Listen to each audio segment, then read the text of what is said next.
Hi, boys and girls. I hope you're having a great day today. I wanted to take this opportunity to read a book to you. Now, I know you guys, this is kind of a tricky situation that we're in, but you guys are making the best of it. I know your teachers have been telling me all the good work you've been doing with your online learning, so way to go. I have to say that I do miss having you here at the school. In fact, I miss giving you guys fist bumps. Dang it. I love doing that every day, but you know, we'll get to do fist bumps again, I'm sure, and get to say hi and see each other. But I do miss you guys a ton. But I wanted to read a book to you today. And this book is about koalas. When I was in elementary school, I loved, like big hearts, loved koalas. And I wanted my mom to buy a koala for a pet, but she wouldn't do it.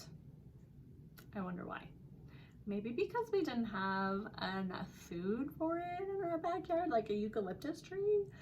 Or maybe because koalas live in Australia and not in America unless they are, you know, protected or in a habitat. I don't know, but she wouldn't do it. I was a little upset. But she did buy me a little koala. It was like a little stuffed koala, and it had these little arms that like stuck together, and it stuck on my pen. I would put it on my pen, and then at school I just sit and write with the koala stuck on my pen or my pencil. I loved it. So I had to do with that, but you know what? Sometimes we just have to make do, right? And so that's what I did with koalas. So I thought today I'd read a book to you about koalas. They are from Australia, and that's where their environment, their natural habitat's in Australia. And, you know, I was thinking about tough situations. We're kind of sometimes staying at home all the time and not being able to play with our friends so we don't pass germs back and forth, so we can make sure people are healthy and safe. It can be hard. And, you know, in Australia, they had some fires a few months ago. And now that those fires have subsided, that means that they're, you know, put out. They're trying to make the best of that situation and rehabilitate environments for koalas and for other animals. And so, you know what, we're going to get through this, and we're going to, you know, be able to like rehabilitate afterwards and make the best of it. So I thought this book about the koala who could would be a great book for us to read today. Are you guys ready to dive in? Here we go. The Koala Who Could. And this, I have permission from Scholastic Books to read this to you. It's written by Rachel Bright and Jim Field. The Koala Who Could. In a wonderful place where the day was just dawning and the breezes blew soft on a warm golden morning, in a place where the creatures ran wild and played free, a koala called Kevin clung to a tree. Look at that, isn't that beautiful? A nice and grey fellow you never would meet, as soft a thing, from ear tufts to feet. His favourite way to relax in the sun was to cling and to nap and to munch a leaf bun.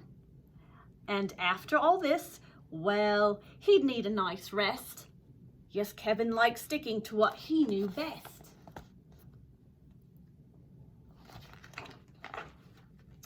You see, high up was safe since he liked a slow pace, while the ground down below seemed a frightening place.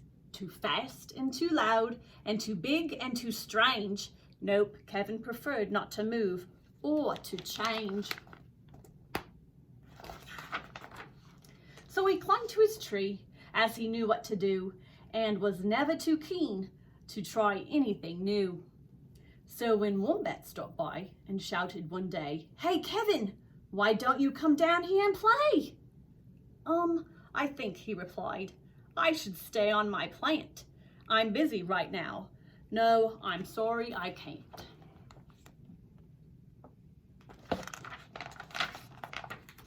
"Why not?" cried the Ruse with a super loud cheer. "Yes, why?" called the Dingoes. "There's nothing to fear." But Kevin, who'd never been one to act fast, said, "I've clinging to do, but it's nice that you've asked." As Kevin sat watching them chatter and share, a part of him wished he could join down there. But he knew he'd miss home. It was dark and so late. The whole thing was risky. Adventure could wait. Whatever the invite, he'd always say no. Oh dear, it seemed Kevin... Uh-oh, what's going to happen?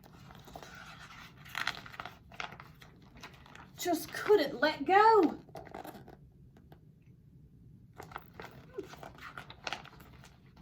So his life was the same no matter the day. The weeks came and went, and the months rolled away. And Kevin stayed still while the world moved around, until he awoke to a worrying sound. Tap, tap, tap, the sound went. Well, this was a blow. Tap, tappity, tap, tap, tap, tap. Oh no! Look at what that bird is doing. Unclean the crowd. Let me try that again. Unclean the crowd called, which was gathered below. Leap and we'll catch you. Just let yourself go. But Kevin was scared. Let go? No, I shan't. I won't, shouted Kevin. Oh dear, what's that rhyming word that's coming next? Oh dear, I just can't. Oh dear, I just can't. Woof! Down came the tree, and with it was bringing crash and a wallop, and Kevin still clinging. Oh my goodness. Kevin, he carefully opened one eye and looked up at the love staring down from the sky. Then one paw by one paw, he loosened his hold. He felt springy and light and happy and bold. The worst he could think of had now come to pass, and he was just fine. Why, he felt quite first class. So when Wombat leaned over and held his paw out, Kevin no longer felt worry or doubt. When Dingo asked, "Now will you come out to play?" the crowd all joined in with a, "What do you say?" And even though this wasn't part of his plan, Kevin replied, "Yes, I think that I can." Because life can be great when you try something. Oh, did I skip a page? Oh, I skipped a page. I'm so sorry. Let me try that again. And Kevin, I want to start this all over. It says, when Dingo asked, "Now, who will come out? Now, will you come out to play?" The crowd all joined in with a, "What do you say?" And even though this wasn't part of the plan, Kevin replied, "Yes, I think that I can." And Kevin, from then on, was always can do. Because life can be great when you try something new. Look at that, boys and girls. This online learning is something new, and you guys are rocking it. Way to go. And you know what? He had so many friends and people that loved him and supported him and wanted to help him. Your teachers are here online to help you. They're doing Google Meets, they're doing signups, they're calling you. They're doing all that they can to make sure that you feel supported and loved. And they're trying to help you do hard things, which you can do. Keep up the good work, everybody. And yes, that was my attempt at an Australian accent. Have a great afternoon.